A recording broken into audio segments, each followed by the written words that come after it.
Item ಯಾವುದೇ ಇರಲಿ try ಮಾಡಿ ಆಚಿ ಚಿಕನ್ ಮಸಾಲಾ. ಕೊಪ್ಪಳ ಜಿಲ್ಲೆಯಲ್ಲೊಂದು ಮರ್ಯಾದೆ ಹತ್ಯೆ ಯತ್ನ ನಡೆದಿದ್ದು 4 ತಿಂಗಳ ಗರ್ಭಿಣಿಯನ್ನು ಸ್ವಂತ ಅಣ್ಣನೇ ಈಗ ಹತ್ಯೆ ಮಾಡೋಕ್ಕೆ ಪ್ರಯತ್ನ ಪಟ್ಟಿರ್ತಕ್ಕಂಥದ್ದು. ಕೊಪ್ಪಳ ತಾಲೂಕಿನ ಹಂದ್ರಾಳ್ ಗ್ರಾಮದಲ್ಲಿ ಈ ಘಟನೆ ನಡೆದಿರ್ತಕ್ಕಂಥದ್ದು. ಉದಯ್ ಮತ್ತು ಮೀನಾಕ್ಷಿ ಇಬ್ಬರೂ ಕೂಡ ಪ್ರೀತಿಸಿ ವಿವಾಹವಾಗಿದ್ದರು. ಇವತ್ತು ಉದಯ್ ಅವರ ತಮ್ಮನ ಮದುವೆ ಇತ್ತು, ಆ ಮದುವೆಗೆ ಇಬ್ಬರೂ ಕೂಡ ಬಂದಿದ್ದರು. ಈ ಸಮಯದಲ್ಲಿ ಮೀನಾಕ್ಷಿ ಅವರ ಸ್ವಂತ ಅಣ್ಣ ಮಂಜುನಾಥ್ ಕೊಡಲಿಯಿಂದ ಕೊಚ್ಚಿ ಅವ್ರನ್ನ ಹತ್ಯೆಗೆ ಯತ್ನ ಮಾಡಿರ್ತಾನೆ. ಈ ಸಮಯದಲ್ಲಿ ಅಲ್ಲಿ ಪ್ರತ್ಯಕ್ಷ ಅವರ ಸಂಬಂಧಿಕರು ಅದನ್ನು ಕಣ್ಣಾರೆ ಕಂಡು ಆ ಕೊಡಲಿಯನ್ನು ತೆಗೆದು ಅವ್ರನ್ನ ಕಾಪಾಡಿರ್ತಕ್ಕಂಥದ್ದು. ಈಗ ಅವರೇ ನಮ್ಮ ಜೊತೆಗಿದ್ದಾರೆ, ನಾನು ಅವ್ರನ್ನ ಮಾತಾಡಿಸ್ತೀನಿ. ಇವತ್ತು ಎಷ್ಟು ಗಂಟೆಗೆ ಆಯ್ತು ಸರ್, ಏನಾಯ್ತು ಇದು? ಸರ್ ಅಲ್ಲೇ 4:30 ಆಗಿತ್ತು ಸರ್. ಆವಾಗ ಸರ ಅದು ಮತ್ತು ಹುಡುಗ ಯಾರಂತ ಗೊತ್ತಿದ್ದಿಲ್ಲ ಸರ್. ನಾವು ಸಡನ್ಲಿ ಬಂದು ಹಿಂಗೆ ಹೊಡ್ಯಾಕತ್ತಿಂದಲ್ಲ ನೋಡೋಣ ಅಂತ ಹೋದ್ವಿ. ನಾವು ಸಡನ್ಲಿ ಹೋಗಿ ನಾನು 3 ಸಲ ಹೊಡೆದಿದ್ದು ಸರ್. ಅಲ್ಲೇ 4ನೇ ಸಲ ನಾನು ಕೊಡಲಿ ಹಿಡ್ಕೊಂಡು ಸರ್ ಹೊಡ್ಯಕ್ಕೆ ಬಿಡಲಿಲ್ಲ ಆತನ ಹಿಡಿದಿದ್ದೆ. ಪೊಲೀಸರು ಬಂದಾದ್ಮೇಲೆ ಆತನ ಕರ್ಕೊಂಡು ಹೋದ ಸರ್. ಅಷ್ಟಾಗಿ ಯಾವ ಕಾರಣಕ್ಕಾಗಿರ್ತಕ್ಕಂಥ ಸರ್ ಇವತ್ತೇನಿತ್ತು ಅಂದ್ರಾಳದಾಗ ಇವತ್ತೊಂದು ಸಾಮೂಹಿಕ ಹೋಯ್ತು ಸರ್. ಫಕೀರೇಶ್ವರ ಜಾತ್ರೆ ಇತ್ತಲ್ಲ ಸರ್, ಜಾತ್ರೆ ವಿಶೇಷವಾಗಿ ಸಾಮೂಹಿಕ ಹೋಯ್ತು ಸರ್. ಆ ಸಾಮೂಹಿಕ ವಿವಾಹದಲ್ಲಿ ಎಲ್ಲ ಮದುವೆ ಮುಗಿದು ಸ್ವಲ್ಪ ಗಲಾಟೆ ಕಮ್ಮಿ ಆದಮೇಲೆ ಆತ ಕಾಯ್ಕೊಂತ ಕುಂತ್ಕೊಂಡ ಸರ್. ಎಲ್ಲೇ ಆ ಟೈಮಿಗೆ ಅವ್ರು ಊಟಕ್ಕೆ ಹೊಂಟಿದ್ರಂತೆ. ಎಮ್ಮ ಮೀನಾಕ್ಷಿ ಆ ಹುಡುಗ ಉದಯ ಊಟಕ್ಕೆ ಹೊಂಟಿದ್ರಂತೆ. ಆತನ ನೋಡಿ ಇವರು ಎದ್ರಿಕೊಂಡು ವಾಪಸ್ ಬಂದಾರ ಸರ್. ಆದರೂ ಬೆನ್ನೈತೆ ಬಂದನ ಆತ.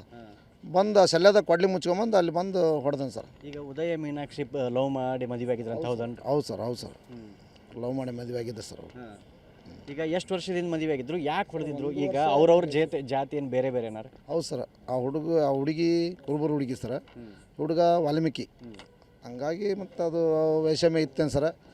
ಹಂಗಾಗಿ ಆತ ಇದು ಮಾಡಿದ್ದಾನೆ ಸರ್. ಆದರೂ ಕರೆಸಿ ಇದನ್ನು ಮಾಡಿದ್ದೆ ಸರ್ ಸ್ಟೇಷನ್ದಾಗ. ನಮಗೆ ಅದಕ್ಕೆ ಸಂಬಂಧ ಇಲ್ಲ ಅಂತ ಬರೆದು ಕೊಟ್ಟಿದ್ದಂತೆ. ಕೊಟ್ಟಾದಮೇಲೆ ಮತ್ತು ಇದ್ರಂಗೆ ಕಾಯ್ಕೊಂತ ಕೂತ್ಕೊಂಡು 1.5 ವರ್ಷ ಕಳೆದ್ಮೇಲೆ ಈ ಥರ ಮಾಡಿದ್ದಾನೆ ಸರ್. ಅದಕ್ಕೂ ಇದನ್ನ ಮೇಲೇನೂ ಅವ್ರಿಗೆ ಸಪೋರ್ಟ್ ಪೊಲೀಸರಿಂದ ಸೆಕ್ಯೂರಿಟಿ ಬೇಕು ಸರ್.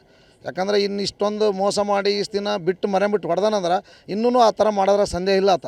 ಅದಕ್ಕೋಸ್ಕರ ಆತನ ಆದಷ್ಟು ನೀವು ಒಳಗನ ಹಾಕಿದ್ರೆ ಚಲೋ. ಇವ್ರು ಮತ್ತೆ ಎಂದಿನ ಫ್ರೀಯಾಗಿ ಅಡ್ಡಾಡೋಕ್ಕಾಗಲ್ಲ.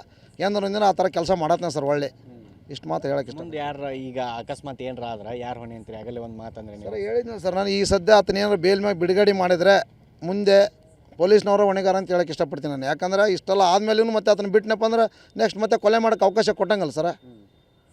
ಅದಕ್ಕೆ ಅವರೇ ಜವಾಬ್ದಾರಿ ತೊಗೋಬೇಕು ಅದನ್ನು. ಈ ದಿನದಾಗೂ ಈ ಜಾತಿ ತಾರತಮ್ಯ, ಸಣ್ಣ ಜಾತಿ ದೊಡ್ಡ ಜಾತಿ ಹೇಳ್ಬೇಕು ಸರ್. ಅದ್ರ ಬಗ್ಗೆ ನಾವು ಏನು ಹೇಳೋಣ ಹೇಳ್ರಿ.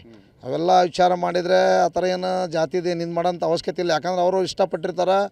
ಅವ್ರು ಇದಾದಮೇಲೆ ಅವ್ರವರು ಮೆಜಾರಿಟಿ ಬಂದಮೇಲೆ ಇದಕ್ಕೆ ಅವಕಾಶ ಕೊಟ್ಟಿರ್ತಾರೆ ಗೌರ್ಮೆಂಟ್. ಏಜ್ ಆಗಿಲ್ಲ ರಿಜಿಸ್ಟರ್ ಮದುವೆ ಆಗಿದ್ರನ್ರಿ ಸರ ಅವರು. ಮತ್ತು ಫಸ್ಟ್ ಇಬ್ಬರ ಹೋಗಿ ಮದುವೆ ಆಗಿ ಬಂದಿದ್ರು ಸರ. ಅದಾದ ಸೂಕ್ತ ಅಲ್ಲ ಅಂತೇಳಿ ರಿಜಿಸ್ಟರ್ ಮಾಡಿಸಿದ್ರು ಸರ್. ರಿಜಿಸ್ಟರ್ ಆಗಿದೆ ಸರ್. ನಿಮಗೆ ಉದಯ್ ಸಂಬಂಧಿಕರ? ಉದಯ್ ನಮ್ಗೆ ಹಳೆಯ ಆಗ್ತಾನೆ ಸರ್. ಅವ್ರ ಅಣ್ಣಗೆ ನಮ್ಮ ಮಗಳು ಕೊಟ್ಟಿನಿ ಸರ್. ಈಗ ಉದಯ್ ಅವ್ರ ತಮ್ಮರ ಮದುವೆ ಇತ್ತನ್ರಿ? ಅಣ್ಣನ ಮದುವೆ ಸರ್. ನಾನು ಮಗಳಿಗೆ ಕೊಟ್ಟಿನಿಲ್ಲ, ಅವ್ರ ಅಣ್ಣ ರೀ ಆತ. ಆತನ ಮದುವೆ ಐತೆ ಸರ್ ಇವತ್ತು. ಈಗ ನೀವು ಇದು ಘಟನೆ ನಡೆದಾಗಿದ್ರೇನ ಅಲ್ಲಿ? ಸರ್ ಇದ್ದೆ ಸರ್. ನಾನು ಇದ್ದೆ, ಕೊಡ್ಲಿ ಹಿಡ್ಕೊಂಡಿದ್ದೆ ನಾನು. ಆದ್ರೆ ನಾನು ನೋಡೋದ್ರೊಳಗೆ ಅಲ್ಲೇ 3 ಸಲ ಹಾಕಿಬಿಟ್ಟಿದ್ದೆ ಅವನು. 4ನೇ ಸಲ ಹೊಡೆ ಹೊತ್ತಿನ ನಾನು ಕೊಡ್ಲಿ ಹಿಡ್ಕೊಂಡಿದ್ದೆ ನಾ ಸರ್. ಹೋಗಿ ಪೊಲೀಸ್ನವ್ರು ಬರೋ ಮಟ್ಟ ಕೈ ಬಿಟ್ಟಿದ್ದಿಲ್ಲ ನಾನು. ಆಮೇಲೆ ಅವ್ರು ಕರ್ಕೊಂಡು ಹೋದ್ರು, ನಾವು ಬಿಟ್ಟು ಸರ್. ಈಗ ಅದೃಷ್ಟ ಚಲೋ ಐತ್ರಿ, ಏನೂ ಆಗಿಲ್ಲ, ಪಾಪ ಆರಾಮದಾರ? ಹೌದು ಸರ್. ಈಗ ಎಮ್ಮನ ಅದೃಷ್ಟ ಚಲೋ ಐತಿ, ಬದುಕಿದಾಳ. 4 ತಿಂಗಳ ಗರ್ಭಿಣಿ ಇದ್ರು. ಬಟ್ ಮುಂದೆ ಈ ಥರ ಆಗ್ಲಾರ್ದಂಗೆ ಅದಕ್ಕೆ ಹೊಣೆಗಾರ ಪೊಲೀಸರ ಕಾಯ್ಬೇಕಂತ ಹೇಳ್ತೀನಿ ನೋಡಿ ಸರ್ ನಾನು. ಈಗ ಇವತ್ತು ಮದುವೆ ಇತ್ತು, ಅಷ್ಟು ಮಂದಿಯಾಗೂ ಬಂದು ಹೊಡೆದಾನಂದ್ರೆ ಭಾಳ ಪ್ಲ್ಯಾನ್ ಮಾಡಿರ್ಬೇಕು. ಅದಕ್ಕೆ ಪ್ಲಾನ್ ಮಾಡಿರ್ತಾನೆ ಸರ್. ಮತ್ತು ಪ್ಲಾನ್ ಮಾಡಿರ್ತಾನೆ. ನೆಕ್ಸ್ಟ್ ಇವರು ಎಲ್ಲಿ ಇಬ್ಬರು ಓಡೋಕ್ಕಾಗಲ್ಲ ಸರ್. ಇಷ್ಟು ಮಂದಿಗೆ ಬಂದು ಹೊಡೆದಾನ. ಇವ್ರನ್ನ ಮತ್ತೆ ಒಂದಿನ ಕಾಯ್ಕೊಂತ ಕುಂತು ಏನಾದರೂ ಮಾಡ್ತಾನೆ ಹುಡುಗ. ಅದಕ್ಕೆ ಆದಷ್ಟು ಆತನ ಹೊರ ಬೀಳಾರ್ದಂಗೆ ನೋಡ್ಕೊಂಡು ಕಂಪ್ಲೇಂಟ್ ಏನಾರ ಕೊಡ್ತೀರಾ ಸರ್? ಮತ್ತು ಅವರಪ್ಪ ಹುಡುಗನು ಅವ್ರನ್ನ ಕೇಳ್ಬೇಕು ಸರ್. ನಾವು ಬೀಗರು ಅವರು ಕಂಪ್ಲೇಂಟ್ ಕೊಟ್ಟರೆ ಚೆನ್ನಾಗಿರುತ್ತೆ ಸರ್. ನಾನು ತಿಳಿಸ್ ಮಟ್ಟಿಗೆ ಅವ್ರು ಏನಂತಾರೆ ಕೇಳ್ಬೇಕು ಸರ್. ಹೊಡೆಯ ಮಂದಿ ಇದ್ರಲ್ರಿ ಅಲ್ಲಿ? ಭಾಳ ಮಂದಿ ಇದ್ರು ಸರ್, ಭಾಳ ಮಂದಿ ಇದ್ರು. ಆತ ಏನು ಹೆದರ್ಲಿಲ್ಲ? ಅದು ಇದ್ದೀನಿ ಸರ್. ಕೊಡ್ಲಿ ಮುಚ್ಚಿಟ್ಕೊಂಬಂದ ಅಂತ ಯಾರಿಗೆ ಗೊತ್ತಾಗಿಲ್ಲ. ಅಲ್ಲಿ ಬಂದು ತೆಗೆದು ಹೊಡ್ಯಾಕತ್ತಾನ ಸರ್. ದೂರಿಂದ ಬಂದಿದ್ರು ಮತ್ತು ಜನ ಏನೋ ಬಿಡಿಸ್ತಿದ್ರು ಏನೋ. ಆದ್ರೆ ಕೊಡ್ಲಿ ತಂದು ಹೊಡೆಯೋತ್ನಾಗ ಯಾರು ಅಡ್ಡು ಕರೆಡಿ ಸರ್. ನಮ್ಮ ಅಣ್ಣವನೇ ಹಿಡಿಯೋಕೆ ಹೋದ. ಕೊಡ್ಲಿ ಹಿಂಗೆ ಹಾಕೋತ್ನಾಗ ಆತ ನನಗೆ ಬೀಳ್ತೈತೆ ಸರ್ಕೊಂಬಿಟ್ಟ. ನಾನು ಏನಾರು ಯಾಕಾಲೆ ಹುಡುಗಿ ಮುಪ್ ಮಾಡ್ತಾನೆ ಅಂತೇಳಿ ಕುತ್ತಿಗೆ ಹಾಕ್ಯಾನ ಸರ. ಕುತ್ತಿಗೆ ಹಾಕ್ಯಾಣ. ನಿಮ್ಗೆ ವಿಡಿಯೋ ಸಿಕ್ಕಂಗೆ ಇಲ್ಲ ಅದು. ಕುತ್ತಿಗೆಗೆ ಹಾಕ್ಯಾನ್ರಿ. ಬೇಕಾದ್ರೆ ಆಮೇಲೆ ವಿಚಾರ ಮಾಡಿರಿ. ಕುತ್ತಿಗೆಗೆ ಭಾಳ ಹಾಕ್ಯಾನ. ಇಲ್ಲಿ ಕುತ್ತಿಗೊಮ್ಮೆ, ತೆಲ್ಲಿಗೊಮ್ಮೆ, ಈ ಕೈ ಅಷ್ಟು ಇದಾಗೈತಿ.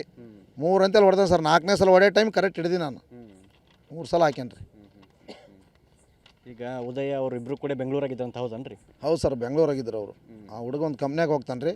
ಆಯಮ್ಮ ಮನೆ ಕೆಲಸ ಮಾಡ್ಕೊಂಡು ಮನೆಗೆ ಏನೋ ಟೈಲರಿಂಗ್ ಮಾಡ್ಕೊಂಡು ಫಸ್ಟ್ಗೆ ಆಯಮ್ಮನೂ ಹೋಗ್ತಿದ್ಲು. ಈಗ ಬ್ಯಾಡ ಅಂತೇಳಿ ಬಿಡಿಸಿದಾರೆ. ಮನೇಲಿ ಕೆಲಸ ಮಾಡ್ಕೊಂಡು ಟೈಲರಿಂಗ್ ಮಾಡ್ಕೊಂಡು ಅದಾಳ ಸರ್. ಈಗ ಅವರು ಪೊಲೀಸರು ಅರೆಸ್ಟ್ ಮಾಡಿರೋಂಥವ್ರನ್ನ ಏನಾಗ್ಬೇಕಂತೀರಿ ನೀವೀಗ?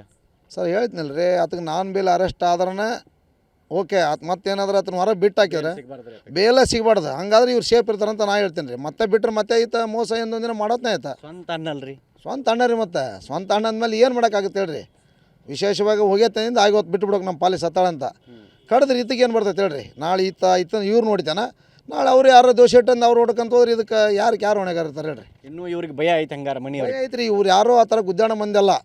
ನಮ್ಮ ಮಳೆಯಿಂದನೂ ಅವನ ಮಾತಾಡೋಕೆ ಬರಲ್ಲ ಇವ್ರಿಗೆ ಅರ್ಜೆಂಟ್ ಅಷ್ಟೊಂದು ಇದು. ಮತ್ತು ಒಂದಿನ ಅವನು ಮಾತಾಡ್ತಿದ್ನೆಲ್ಲ ಗೊತ್ತಿಲ್ಲ ಸರ. ಈ ಥರ ಮೋಸ ಮಾಡೋದ್ರಾಗ ಏನು ಮಾಡೋಕ್ಕಾಗುತ್ತೆ ಹೇಳಿ. ಸುಮ್ಮನೆ ಏನೋ ಯಾವ್ದ್ರಾಗ ವಸ್ತು ಮುಚ್ಚಿಟ್ಕೊಂಬಂದು ಕಡಿಯೋದ್ರಾಗ ಯಾರು ಏನು ಮಾಡೋಕ್ಕಾಗತ್ತೆ? ಯಾವುದೇ ಕಾರಣಕ್ಕೂ ಹೊರಗೆ ಬಿಡಬಾರ್ದು ಅವ್ನು. ಹೊರಗೆ ಬಿಡಬಾರ್ದು ಅಂತ ನಾನು ಹೇಳ್ತೀನಿ ನೋಡಿ ಸರ್. ಇವ್ರು ಸೇಫ್ ಇರ್ಬೇಕಂದ್ರೆ. ಇಲ್ಲ ಇವು ಎರಡು ಪ್ರಾಣ ಹೋಕ್ಕವ ಇನ್ನೊಂದು ಹೋಕ್ಕವ ಹಂಗೆ ಅಂದ್ರೆ ಬಿಟ್ಟರು ಬಿಡ್ಬೋದು, ಅವ್ರು ಏನು ಮಾಡೋಕ್ಕಾಗಲ್ಲ. ಅದಕ್ಕೆಲ್ಲ ಹೊರೆ ಹೊಣೆಗಾರ ಅಂತ ಹೇಳೋಕ್ಕೆ ಇಷ್ಟಪಡ್ತೀನಿ ಸರ್. ಮದುವೆ ನಡೆಯುವಾಗಲೇ ಕೊಡ್ಲಿಯಿಂದ ಆತ ಹಲ್ಲೆಗೆ ಯತ್ನ ಮಾಡಿರ್ತಕ್ಕಂಥದ್ದು. ಯಾವುದೇ ಕಾರಣಕ್ಕೂ ಆತನನ್ನು ಹೊರಗಡೆ ಬಿಡಬಾರ್ದು. ಇನ್ನೂ ಕೂಡ ಉದಯ್ ಮನೆಯವರಿಗೆ ಜೀವ ಭಯ ಇದೆ. ಮುಂದೆ ಆತ ಹೊರಗಡೆ ಬಂದರೆ ಸಾಕಷ್ಟು ಸಮಸ್ಯೆ ಆಗುತ್ತೆ ಅನ್ನೋದು ಸಂಬಂಧಿಕರ ಮಾತು. ಕ್ಯಾಮ್ರಾ ಪರ್ಸನ್ ಮಾರುತಿ ಜೊತೆ ಶಿವಕುಮಾರ್, TV9 ಕೊಪ್ಪಳ.